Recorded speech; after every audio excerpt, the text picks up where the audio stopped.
1-iyun Xalqaro bolalarni himoya qilish kuni munosabati bilan Milliy gvardiya qo'mondonligi tomonidan Yunusobod tumanidagi Qashqar mahalla fuqarolar yig'ini hududida Yangi O'zbekiston baxtiyor bolalar mamlakati shiori ostida harbiy xizmatchi va ishchi xizmatchilarning farzandlari va mahalla fuqarolari bolajonlari uchun bayram tadbiri tashkil etildi.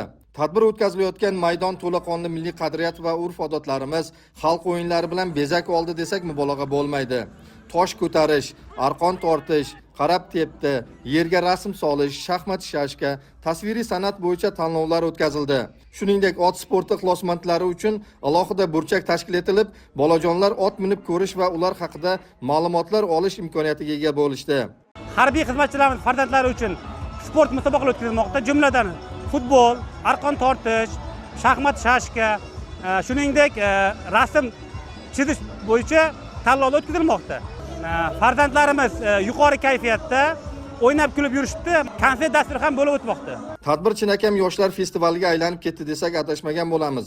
Maydon markazida Milliy gvardiya ma'naviyat va ma'rifat markazi ashula va raqs ansambli tomonidan taqdim etilgan konsert dasturi barcha yoshlarni bir joyga jamladi.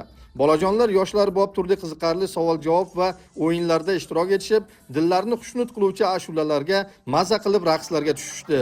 Bundan tashqari turli ko'chma attraksionlar Ma'naviyat va ma'rifat markazi hududiga joylashtirilib, bolajonlarning maroqli hordiq chiqarishi ta'minlandi.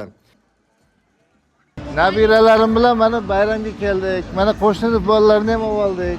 Bayram juda ham yaxshi bo'lyapti. Nabiralar juda ham xursand.